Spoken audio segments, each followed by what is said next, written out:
ওসমান হাদি ভাইয়ের উপর সন্ত্রাসী হামলার তীব্র নিন্দা এবং প্রতিবাদ জানাচ্ছি। আসলে হাদি ভাই শুধু আমাদের সম্পদ নয়, মনে করি আমাদের দেশের সম্পদ। এদেশের বিপ্লবীদের সম্পদ। যাদের প্রতিটা ডাকে বিপ্লবীরা জেগে ওঠে। যাদের কথায় এদেশের মানুষ জেগে ওঠে। যাদের ডাকের মধ্য দিয়ে দেশ থেকে হাসিনা পতন হয়েছে, স্বৈরাচার পতন হয়েছে। আজকে আমরা দেখেছি যে বিপ্লবী যারা আছে তাদেরকে থামানোর জন্য একটি চক্র কাজ করতেছে। ভারতীয় এজেন্টরা কাজ করতেছে। আমি দেখেছি কিছুদিন আগে আমাদের বিপ্লবী আরেকজন নেতা নুরুল হক নূর ভাইয়ের উপর হামলা করেছে। এদেশের মানুষ কান্না করেছে যে স্বৈরাচার হাসিনা আমলে যে ধরনের হামলা করতে পারে না, কিন্তু এই স্বৈরাচার পতনের পরে আসিও তখন আমাদের এই যে নূর ভাইয়ের উপর হামলা করেছে। কয়েকদিন আগে আমরা দেখেছি আমাদের ব্যারিস্টার ফুয়াদ ভাইয়ের উপর হামলা করেছে। আমি দেখেছি মনে হয় বাংলাদেশে একটি চক্রান্ত কাজ করতেছে যারা বিপ্লবী তাদেরকে থামিয়ে দেওয়ার জন্য। কারণ যদি বিপ্লবীদেরকে থামিয়ে দেওয়া যায় তাহলে নতুন করে কাবরা এদেশের স্বৈরাচার হয়ে উঠতে পারবে। নতুন করে কোন একটি ভারতীয় এজেন্ট এদেশে চালাতে পারবে, যেন বাংলাদেশে একক আধিপত্য, ভারতীয় আধিপত্য চালাতে পারে। আমি মনে করি বাংলাদেশের যে বিপ্লবী আমাদের ওসমান হাদি ভাই, এরা আমাদের সম্পদ, এই দেশের সম্পদ, এই জাতির সম্পদ। তারা এই ওসমান হাদি ভাইয়ের উপরে যে তারা সন্ত্রাসী হামলা করেছে, আমরা এই হামলা তীব্র নিন্দা এবং প্রতিবাদ জানাচ্ছি।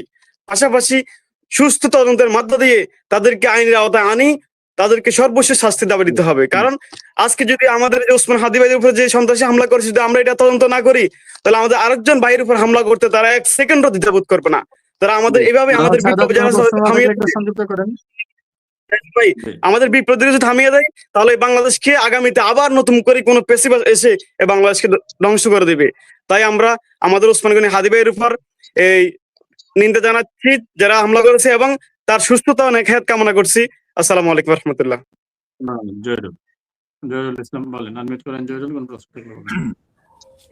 আসসালামু আলাইকুম। এনামুল হক মুনির ভাইকে অনেক ধন্যবাদ, আর ক্যাপ্টেন মারুফ স্যারকে তো বরাবর সেলুট। স্যারের যুক্তিযুক্ত এবং বাস্তবসম্মত এই প্রজন্মের আলোচনার জন্য স্যারকে আবার আমি ধন্যবাদ জানাচ্ছি। আমি প্রথমেই আজকে হাদি ভাইয়ের উপরে যে হামলা হয়েছে তার তীব্র নিন্দা জানাচ্ছে, এবং আপনার মাধ্যমে ওসমান হাদি ভাইয়ের জন্য সারা দেশের সকলের কাছে আমি দোয়া প্রার্থনা করছি, দোয়ার দরখাস্ত করছি যেন আল্লাহ তাআলা হাদি ভাইকে সুস্থতা দান করে দেন। আমি এরকম এত সহজ সরল মানুষ আমি জীবনে আর কখনো দেখিনি। আমি দেখেছি উনি একটা ব্যানের মধ্যে জাতীয় জাদুঘরের সামনে শুয়ে আছেন। আমি ব্যানের মধ্যে দেখছি জাতীয় জাদুঘরের সামনে শুয়েছিলেন।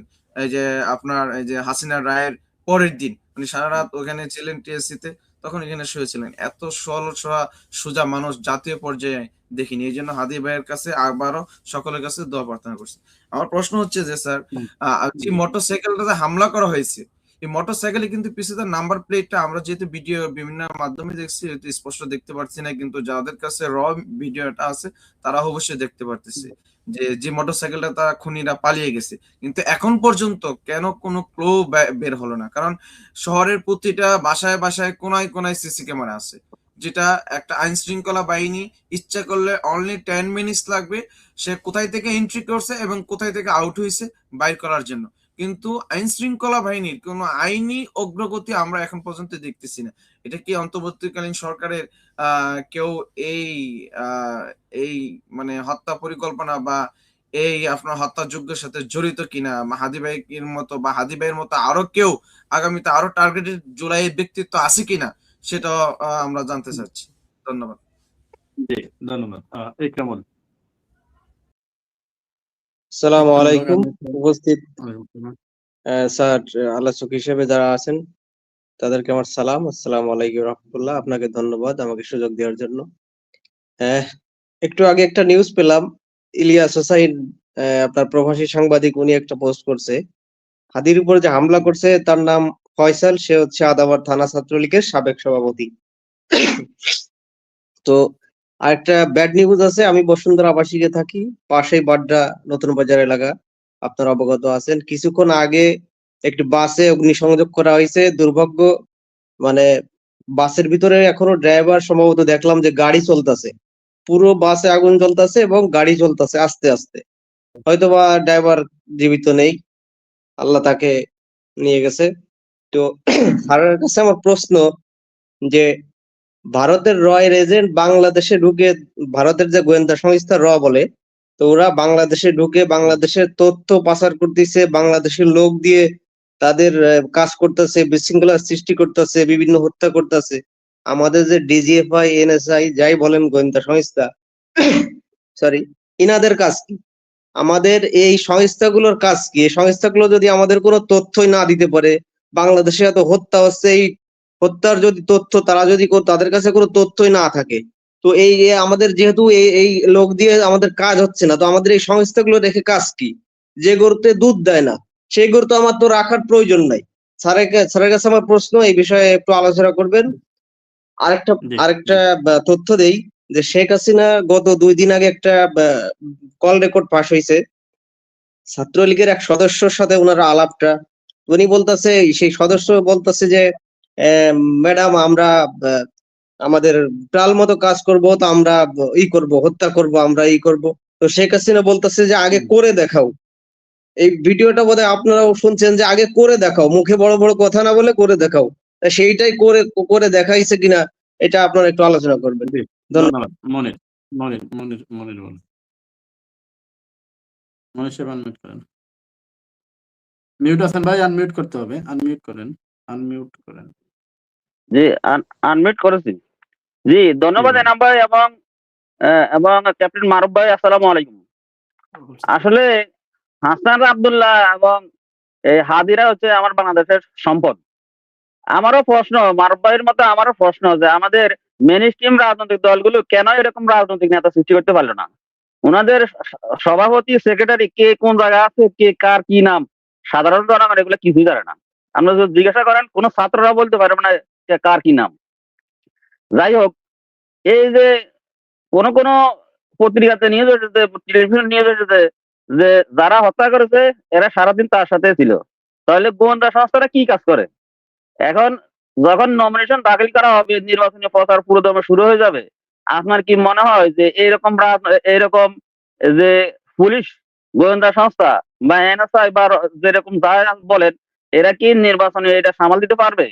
এরা কিভাবে এদের জনপ্রিয় নেতাদেরকে রক্ষা করতে পারবে? কিভাবে জনপ্রিয় নেতাদের নিরাপত্তা দিবে? তা আমাদের দেশ যদি এইভাবে চলে তাহলে নির্বাচনটা হবে কিনা? অনেকে বলতেছেন যে নির্বাচন না হবার আশঙ্কা আছে। তা আপনি কি মনে করেন? ধন্যবাদ আমরা সবাইকে। ধন্যবাদ। জাহাঙ্গীর সাহেব। মনির ভাই, আপনি সহ ক্যাপ্টেন রাজু ভাই, আপনাদেরকে সালাম, আসসালামু আলাইকুম রহমতুল্লাহ। যে আমার রাজু ভাইয়ের কাছে একটা প্রশ্ন হলো এটাই, যখন লতিফুর রহমান সরকার, তত্ত্বাবধায়ক সরকার আসছিল, তখন দেখলাম যে ফরেনের লুঙ্গি খুলি চলে গেছে আপনার আমাদের নোয়াখালীর ইয়ে কি নাম জানি, ও মারা গেছে এখন, কাদের জানি, আরে আঙ্গন নোয়াখালীর মাস্তান আছিল যে ইয়াতে ফেনীর, জনাল হাজারি। হ্যাঁ, জনাল হাজারি। তো জনাল হাজারির মতন একজন ব্যক্তি আন্দারিয়া রাত্রে চলে গেছে ভারতের দিকে ফিটার লগে। তো এখন দেখা গেছে সরকার তফসিল ঘোষণা করলো, কিন্তু আজকে কি দেখলাম আমরা, আজকে প্রকাশ্য হাদিকে গুলি করলো। তাহলে এখন আইন শৃঙ্খলাটা নিয়ন্ত্রণ করে কে? আমরা তো জানি যে যখন তফসিল ঘোষণা করছে তখন আইন শৃঙ্খলার অনেক উন্নতি হবে, কিন্তু আমরা এখন দেখলাম কি একদিন পরে কালকে তফসিল ঘোষণা করছে, আজকে প্রকাশ্যে একজন যোদ্ধাকে গুল্লি করলো। হ্যাঁ, কোনায় গুল্লি করছে? তার মাথায়, যেখানে গুল্লি করলে সে মরবে ওইটাকে টার্গেট করে গুলিটা করলো। তো এইটা এখন যদি নাকি স্বরাষ্ট্র উপদেষ্টা ডক্টর ইউনূস সাহেব এখনো এটা না ভাবে, বা প্রধান নির্বাচন কমিশনার এটা এখনো না ভাবে যে আসলে এদের দ্বারা আপনার স্বরাষ্ট্র উপদেষ্টার দ্বারা যে আপনার এই আইন শৃঙ্খলা রক্ষা করা মোটেই সম্ভব না, তাহলে কেন ওনাকে সরাই দিতেছে না?